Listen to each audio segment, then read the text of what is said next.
Hello दोस्तों, नमस्कार। आप सबको हिस्ट्री की जीत की इस प्लेटफॉर्म के ऊपर आज के क्लास में हम लोग मौर्योत्तर काल के इतिहास के बारे में सीखेंगे। यानी कि मौर्य वंश के पतन के बाद से लेकर के गुप्त वंश के आगमन के बीच के घटनाक्रम को। आप सबसे रिक्वेस्ट है वीडियो को एंड तक देखना, और यदि इस चैनल पर पहली बार आया हो दोस्तों तो चैनल को सब्सक्राइब करके जरूर रखना। तो चलिए शुरू करते हैं। चंद्रगुप्त मौर्य के द्वारा बेसिकली मौर्य वंश की स्थापना की जाती है, और फिर इसका उत्तराधिकारी बनता है बिंदुसार। बाद में बिंदुसार का उत्तराधिकारी अशोक बनता है। अब शुरुआती दौर के जो तीन शासक थे उन्हें शक्तिशाली शासक के रूप में माना जाता है, और इन्हीं के कार्यकाल में अखंड भारत के निर्माण की प्रक्रिया शुरू होती है। लेकिन अशोका के बाद जितने भी उत्तराधिकारी आए उसे कमजोर शासक के रूप में गिना जाता है, यानी कि निर्बल शासक के रूप में गिना जाता है। ठीक है, इनके शासनकाल में प्रशासनिक व्यवस्था कमजोर पड़ जाती है, जिसका लाभ उठा करके मौर्य सेनापति पुष्यमित्र शुंग के द्वारा अंतिम मौर्य शासक बृहद्रथ की हत्या कर दी जाती है 185 ईसा पूर्व में, और फिर एक नए राजवंश की स्थापना किया जाता है शुंग वंश का। एक्चुअली अगर बात करें पुष्यमित्र शुंग के बारे में तो एक ब्राह्मण पुरोहित हुआ करता था मौर्यों के कार्यकाल में ये, जिससे अशोक के द्वारा यज्ञ के रोक दिए जाने के कारण पुरोहित कार्य को त्याग करके सैनिक कार्य में संलिप्त होना पड़ा। जब इन्होंने शुंग वंश की स्थापना किया था उस समय लगातार उत्तर पश्चिम भारत के ऊपर इंडो ग्रीक शासकों यानी कि यवनों का आक्रमण हो रहा था। पुष्यमित्र शुंग ने उसका भी डट करके सामना किया, और उसने देश में शांति व्यवस्था की स्थापना करके वैदिक धर्म एवं संस्कृति का पुनः स्थापित करने की कोशिश किया। इस वजह से शुंग वंश के ऐतिहासिक काल को वैदिक प्रक्रिया एवं वैदिक धर्म के पुनर्जागरण के काल के रूप में माना जाता है। आगे हम ये भी देखते हैं कि जैसे ही मौर्य वंश के शासक कमजोर होते हैं, क्षेत्रीय राजवंशों ने अपना स्वतंत्रता घोषित करना शुरू कर देता है। इनमें एक नाम आता है विदर्भ का शासक यज्ञसेन के बारे में। पुष्यमित्र शुंग ने जैसे ही शुंग वंश की स्थापना किया, दोबारा इन्होंने अखंड भारत के निर्माण की प्रक्रिया शुरू कर दिया। इस प्रकार से पुष्यमित्र शुंग के शासनकाल की पहली महत्वपूर्ण घटना विदर्भ के साथ युद्ध था। पुष्यमित्र शुंग के द्वारा यज्ञसेन को पराजित किया गया और उन्हें अपनी अधीनता स्वीकार करने के लिए भी बाध्य किया गया। पुष्यमित्र शुंग के शासनकाल में भारत के उत्तर पश्चिम क्षेत्र में इंडो ग्रीक शासक यानी कि हिंदू यूनानी या फिर यवनों का 2 आक्रमण हुआ था, जिसमें से प्रथम युद्ध का नेतृत्व डेमेस्ट्रियस प्रथम ने किया था, जबकि यवनों का जो दूसरा आक्रमण हुआ था उसका नेतृत्व जो है मिनांडर के द्वारा किया जा रहा था। और इसकी जानकारी हमें जो है वो गार्गी संहिता से मिलती है। शुंग वंश का 9वां शासक जो है काशी का पुत्र भागभद्र था, जो कि भागवत धर्म का अनुयायी माना गया, और इसी के शासनकाल में यवन राजा एंटी आल्किडस का राजदूत हेलियोडोरस जो है विदिशा आया हुआ था। इन्होंने विदिशा में जो है एक नए पत्थर स्तंभ का निर्माण किया और अपने आप को वासुदेव घोषित कर दिया। शुंगकालीन शासक मौर्य साम्राज्य के द्वारा प्रदत्त भूभाग को बचाए रखने में थोड़े समय के लिए सफल रहे। अयोध्या, विदिशा, सियालकोट, बरार पर इनका आधिपत्य भी था। पाटलिपुत्र इनकी प्रमुख राजधानी बनी रही, जबकि द्वितीय राजधानी के रूप में इन्होंने विदिशा को चुना था। ठीक है, शुंगकालीन सामाजिक व्यवस्था अगर देखें तो वर्णाश्रम धर्म पर आधारित था।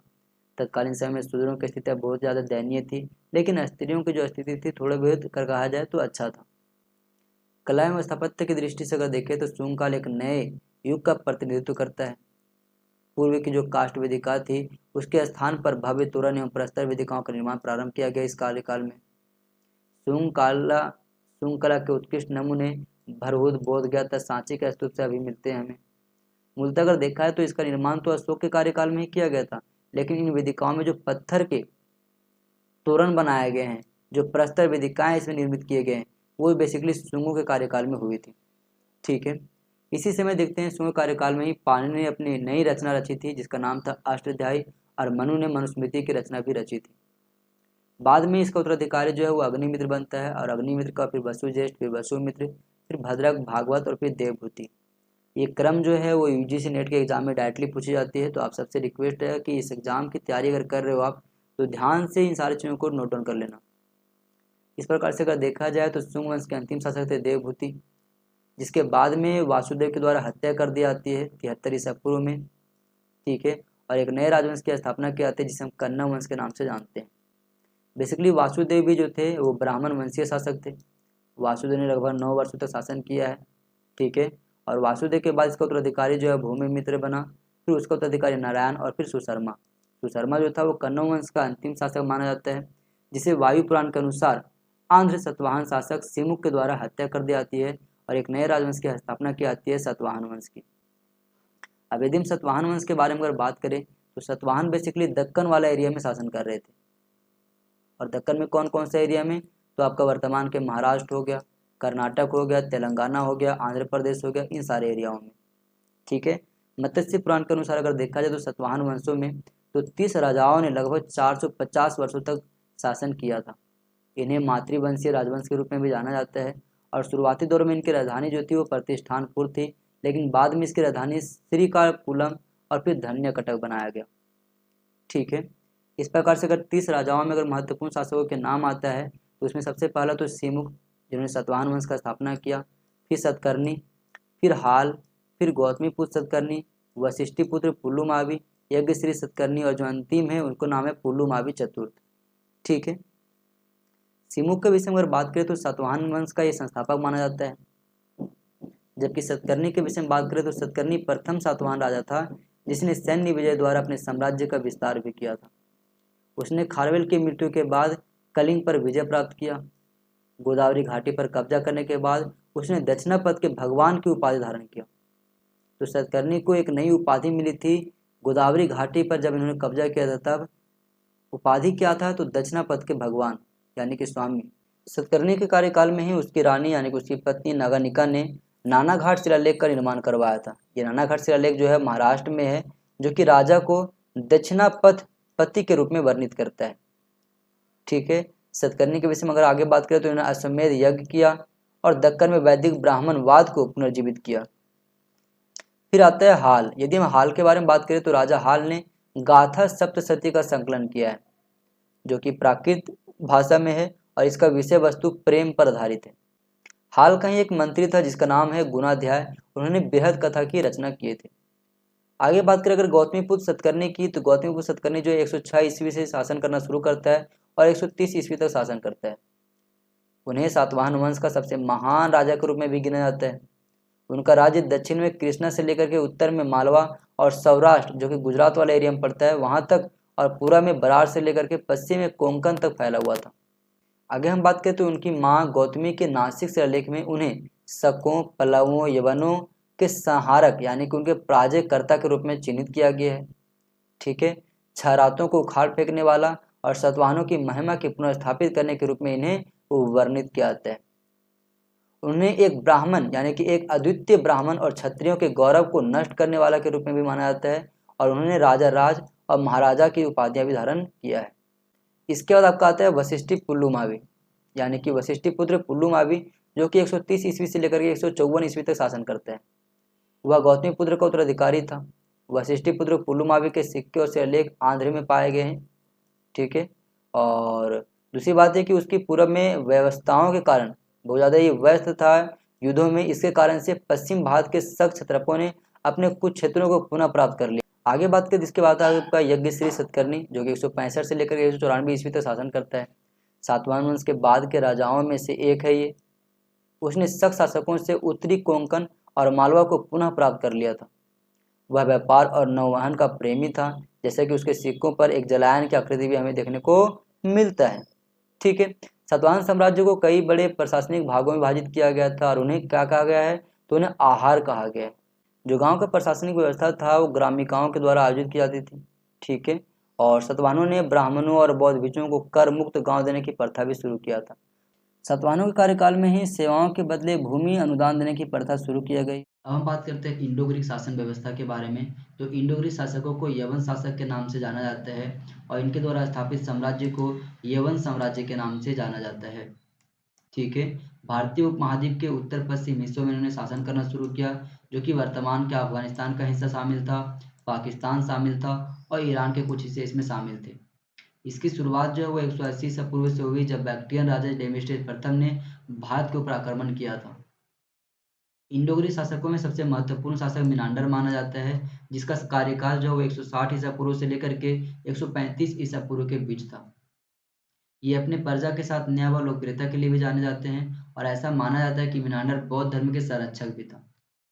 इंडो ग्रीक शासकों के बाद शकों का इतिहास शुरू होता है। शकों को इंडो सिथियन के नाम से जाना जाता है और ये बेसिकली ईरानी थे, यानी कि ईरान के खानाबदोश जनजाति था, जिसे यायावर जनजाति के नाम से भी जाना जाता है। इन्होंने इंडो ग्रीक शासकों को पराजय किया और फिर वहीं पे अपना साम्राज्य स्थापित किया था। ठीक है। शकों में अगर बात करें तो सबसे महत्वपूर्ण शासक माने जाते हैं रुद्रदामन। और इन्हीं के द्वारा निर्मित शासक जो अभिलेख है उसका नाम है जूनागढ़ अभिलेख। ठीक है, जहाँ पे सुदर्शन झील के बारे में भी जानकारी मिलती है।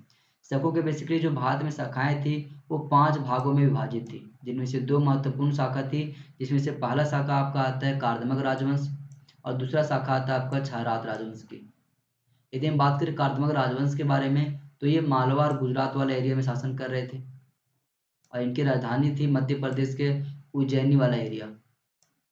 कार्दमक राजवंश के संस्थापक थे आपका चेस्टन और इसी राजवंश के शासक था आपका रुद्रदामन प्रथम, जिसे हम रुद्रदामन भी कहते हैं, जिन्होंने जूनागढ़ अभिलेख जिसे गिरनार अभिलेख के नाम से भी जाना जाता है इसका निर्माण करवाया था।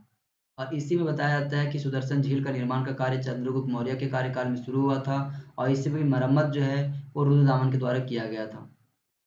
ठीक है, साथ ही साथ यहाँ पे जो है रुद्रदामन के विजय और उनके वैवाहिक गठबंधनों की भी जानकारी मिलती है हमें।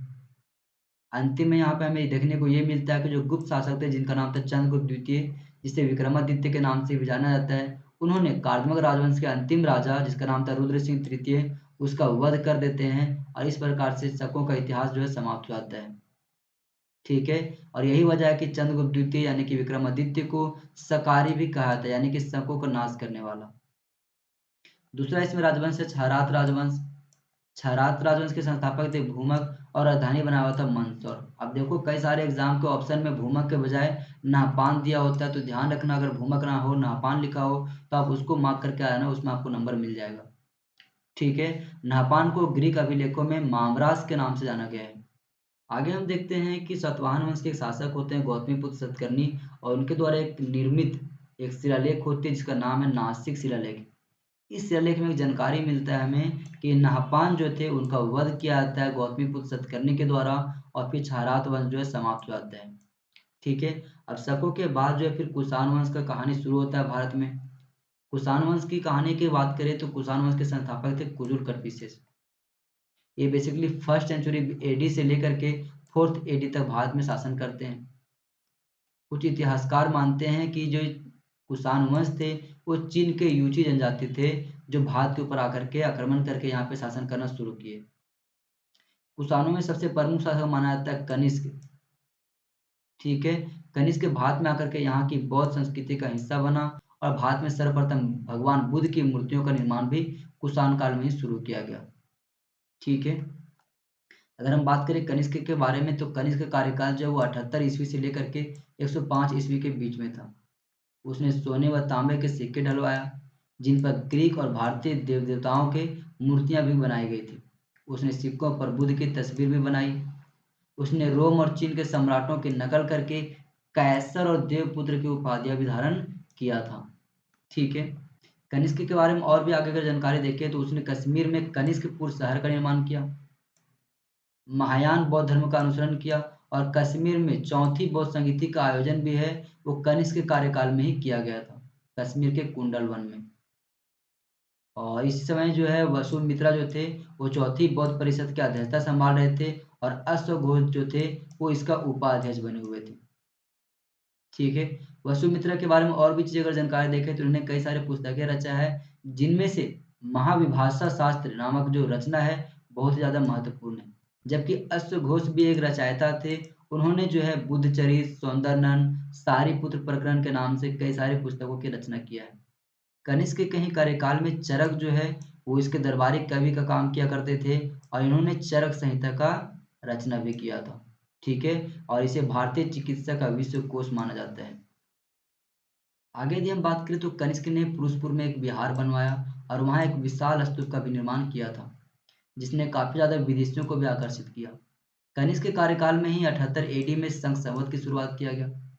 अब कुषाणों के विषय में अगर बात करें तो कुषाणों ने रेशम मार्ग को भी नियंत्रित किया। कुषाणों ने शुद्ध सोने के सिक्के जारी किया। साथ ही साथ पाकिस्तान, अफगानिस्तान और पश्चिमी मध्य एशिया में बड़े पैमाने पर सिंचाई करने की व्यवस्था की भी उन्होंने शुरुआत किया था। ठीक है, तो इस प्रकार से हमारा जो मौर्योत्तर काल की कहानी थी वो खत्म होती है दोस्तों। आगे हम कंटिन्यू करेंगे संगम काल के इतिहास के बारे में और संगम काल के बाद फिर हम शुरू करेंगे गुप्त काल के बारे में। आप सबसे रिक्वेस्ट होगा कि यदि वीडियो पसंद आई हो दोस्तों तो चैनल को सब्सक्राइब करके रखो। मिलते हैं अगले वीडियो में दोस्तों, तब तक के लिए थैंक यू।